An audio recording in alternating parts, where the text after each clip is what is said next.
In the 11th General Conference on Weights and Measures at Paris in France, the scientists recognized the need of using standard units for physical quantities. That was called as the International System of Units and is popularly known as SI system. So it is abbreviated from the French name System International. The scientists chose 7 physical quantities as base quantities and defined a standard unit to measure each one. So they are known as the base units or fundamental units. So this one is the base quantities and units. First column represents the quantity and second one unit, third one symbol.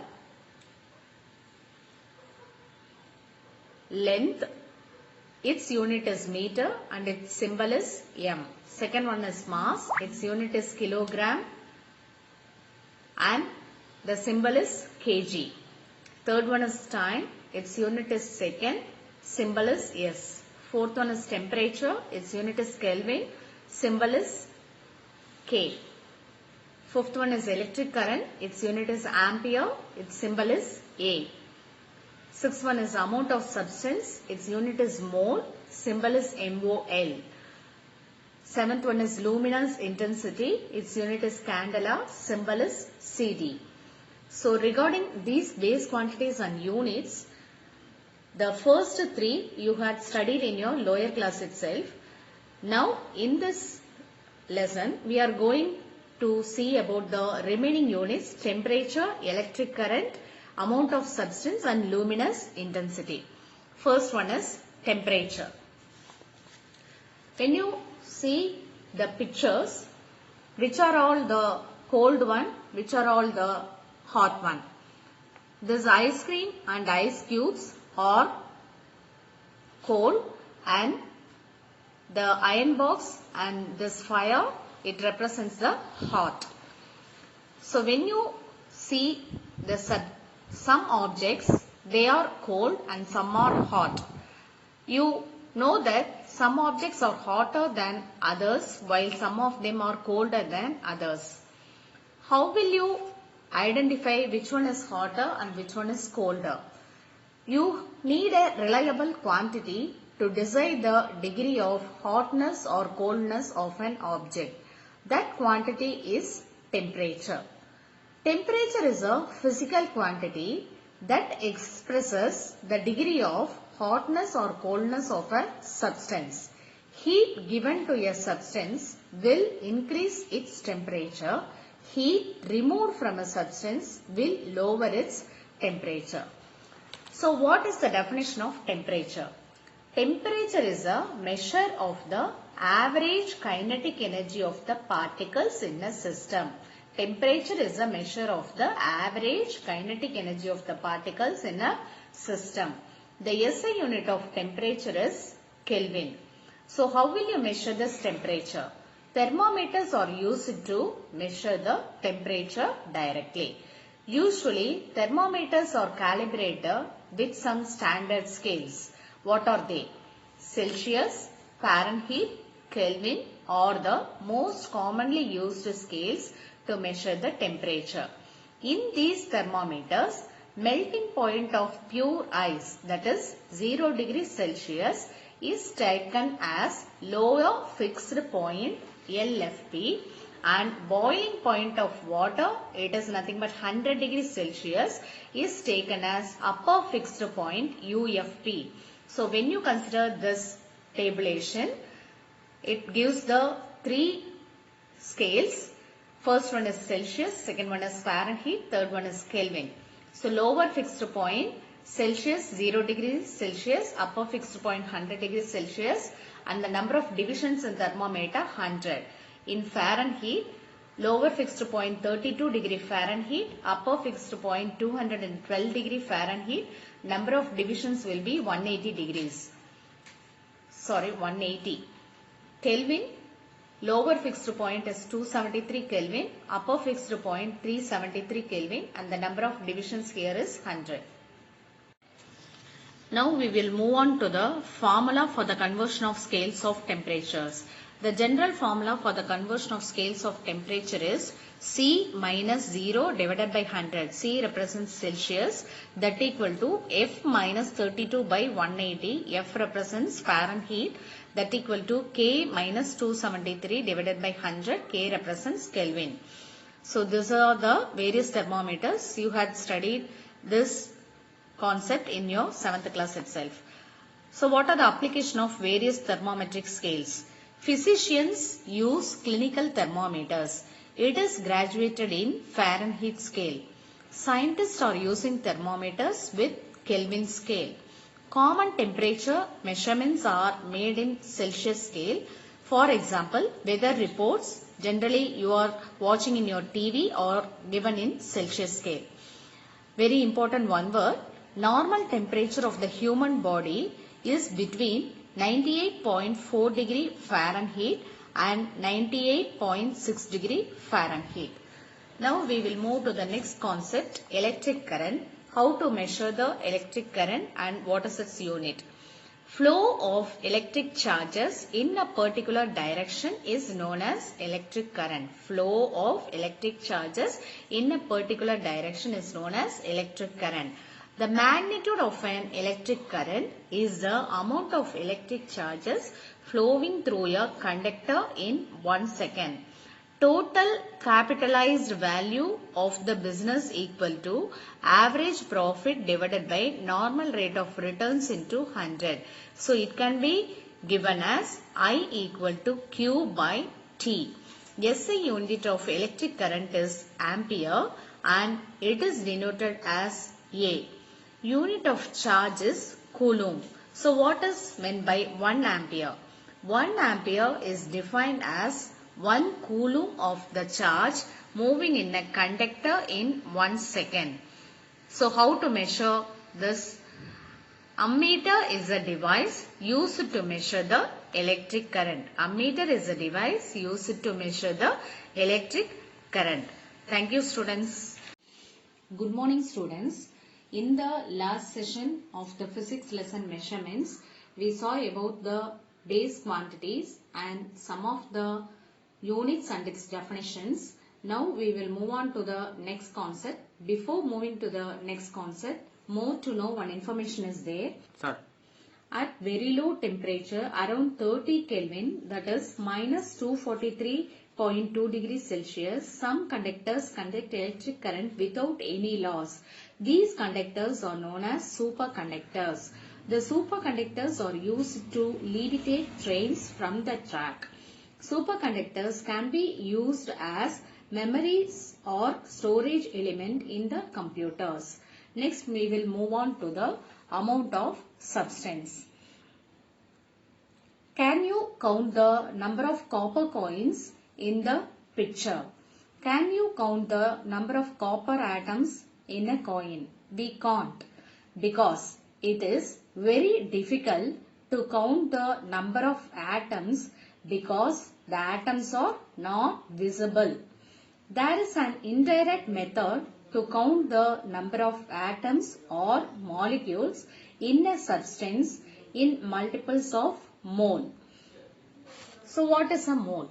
Amount of substance is a measure of the number of entities or particles present in a substance.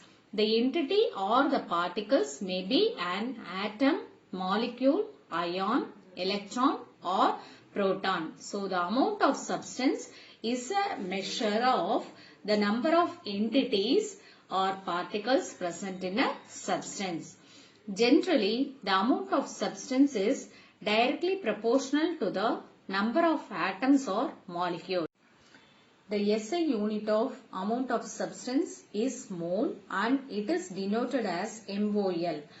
So how to define a mole? Mole is defined as the amount of substance which contains 6.023 into 10 power 23 and entities. Mole is defined as the amount of substance which contains 6.023 into 10 power 23 entities. So entity, it refers to the molecule or an atom, ion, electron or proton. So what does this 6.023 into 10 power 23 is called? The number 6.023 into 10 power 23 is also known as Avogadro number. Next we will move on to the concept luminous intensity. So when you consider and observe the pictures, what does the umpire watching? He is doing. So whether he is taking a selfie? No. He is checking the intensity of light perceived by the human eye by using an instrument called photometer. Good. So now we will move on to the definition of luminous intensity. The measure of the power of the emitted light by a light source in a particular direction per unit solid angle is called as luminous intensity. Good. The SI unit of luminous intensity is candela and is denoted as CD. The light emitted from a common wax candle is approximately equal to 1 candela. Luminous intensity is measured by a photometer. So this one is a photometer instrument which gives the luminous intensity in terms of candela directly. Next we will move on to the plane angle. Plane angle is the angle between the intersection of two straight lines or intersection of two planes. The SI unit of plane angle is radian and is denoted as RAD. So when you consider this figure, so how the radian is represented? First you have to draw a circle. From the center of the circle you draw radius and cut an arc with the help of the protractor, and it is represented as 1 radian. A radian is the angle subtended at the center of the circle here by an arc whose length is equal to the radius of the circle. So radian is the angle subtended at the center of a circle by an arc whose length is equal to the radius of the circle. So pi radian is equal to 180 degrees. This letter is called as pi. Pi radian is equal to 180 degrees. Therefore 1 radian can be written as 180 degrees by pi. Next we will move on to the concept solid angle. Solid angle is the angle formed by 3 or more planes intersecting at a common point. 3 or more planes intersecting at a common point. It can also be defined as angle formed at the vertex of the cone. The SI unit of solid angle is steradian and is denoted as SR. So what is the definition of steradian? Steradian is a solid angle at the center of a sphere subtended by a portion whose surface area is equal to the square of its radius of the sphere. So when you consider the diagram, it is like a cone shaped inside the circle. Here it is represented as 1 steradian. Until 1995, plane angle and solid angle were classified under supplementary quantities. In the year 1995, they were shifted to derived quantities. So what are the differences between these two? That is plane angle and solid angle. Plane angle, angle between the intersection of two lines or planes. Solid angle, angle between the intersection of 3 or more planes at a common point. Plane angle, it is 2-dimensional. Solid angle, it is 3-dimensional. Plane angle, unit is radian. Solid angle, unit is steradian. You can more clearly understand these concepts with the help of the following video. Good morning students. In the last session of the 8th standard physics measurements lesson, we saw about the base quantities and the definitions. So in the last session we saw about the luminous intensity, amount of substance, plane angle, solid angle and the differences between two. Now we move on to the next concept, clocks. Clocks are used to measure the time intervals. So, many clocks were used from the ancient time. For example, in the ancient period, we used sundial, sand clock, water clock. You have been studied about these in your lower classes. Scientists modified the clock's mechanism to obtain the accuracy. Now we will move on to the types of clocks. Types of clocks based on display. First one is analog clocks, second one is digital clocks. First one, analog clocks. You look at the picture. This one is an example for the analog clocks. It looks like a classic clock. It has 3 hands to show the time. First one is hour's hand. It is short and thick. It shows hour. So in the picture, this one is the hour's hand. Second one is minute's hand. It is long and thin. It shows minute. So this one, it is the minute hand. Third one is the seconds hand. It is long and very thin. It shows second. It makes 1 rotation in 1 minute and 60 rotations in 1 hour. So, this one is the seconds hand. Analog clocks can be driven either mechanically or electronically. Second, we will move on to the digital clocks. A digital clock displays the time directly. It shows the time in numerals or other symbols. It may have a 12 hours or 24 hours display. Recent clocks are showing date, day, month, year, temperature, whatever the details can be observed in the digital clocks. Digital clocks are often called as electronic clocks. Next, we will move on to the types of clocks based on working mechanism. In this, first one is quartz clock.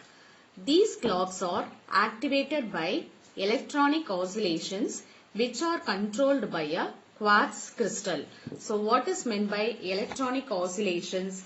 Oscillations produced by an electronic circuit. It is the meaning for electronic oscillations, and quartz crystal is nothing but a crystal formed by silicon and oxygen. So, it is a quartz crystal. So, these clocks are activated by electronic oscillations which are controlled by a quartz crystal. The frequency of a vibrating crystal is very precise. So, the quartz clock is more accurate than the mechanical clock. These clocks have an accuracy of 1 second in every 10 power 9 seconds. So, this one is a quartz clock. One more information is there. The principle of a quartz clock is a piezoelectric property of a crystal. Piezoelectric property means that when a pressure is applied along a particular axis of a crystal, an electronic potential difference is developed in a perpendicular axis. In the reverse piezoelectric effect, a crystal becomes mechanically stressed when a voltage is applied across its opposite phases. Next, we will move on to the atomic clock. These clocks are making use of periodic vibrations occurring within the atom.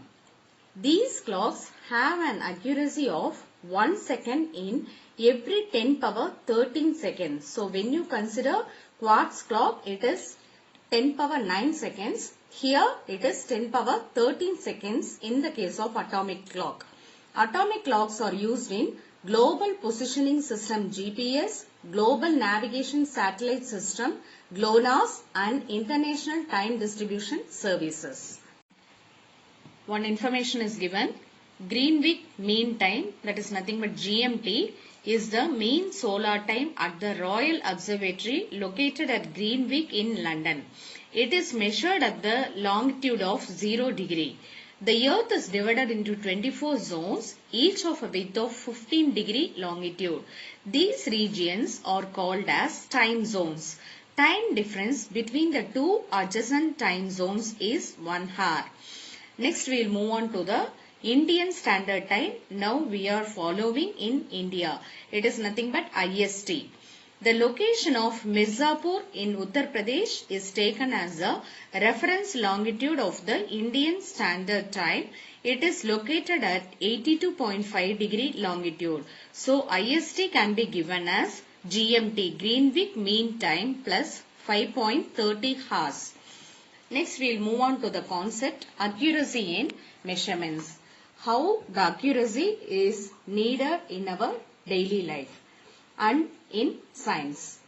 Measurement is the base of all the experiments in science and technology.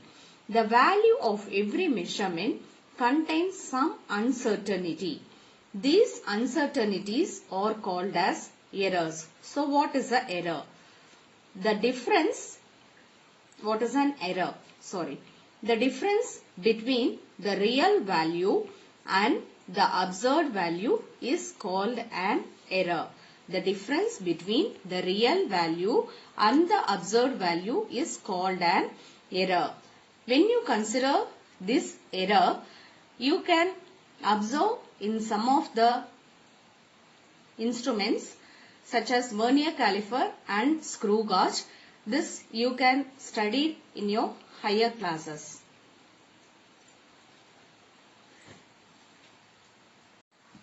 We'll move on to the accuracy in measurements. Measurements is the base of all experiments in science and technology. The value of every measurement contains some uncertainty. These uncertainties are called as errors. So what is an error?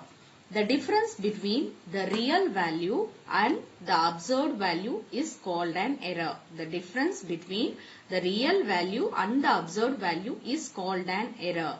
This error you can get more knowledge in your higher classes when you deal with vernier caliper and screw gauge, etc. Next we will move on to accuracy. Accuracy is the closeness of a measured value to the actual value or true value. So closeness, it is more important here. Closeness of a measured value to the actual value or true value. What is meant by precision? Precision is the closeness of two or more measurements to each other. Precision is the closeness of two or more measurements to each other. Next, we will move on to approximation. What is meant by approximation? When you consider this approximation, your mother will prepare the dishes like sambar, rasam, etc. So what are the ingredients added to that? How she is adding the ingredients? When you ask her this question, she will give you that it is by an approximation. That is, what are the quantities needed for the approximation? The dish, whether it may be rasam or sambar, is made for how many persons? How could you increase the taste? How much of salt has to be added? Is there any prescribed standard for taking these ingredients? So, when you ask these questions, we are not following any standard values for preparing a dish. We are following an approximation method for choosing the ingredients. While we prepare a dish, the ingredients are taken approximately. So what is approximation? Approximation is a process of finding a number which is acceptably close to the exact value of the measurement of a physical quantity. Chair ulugda illila.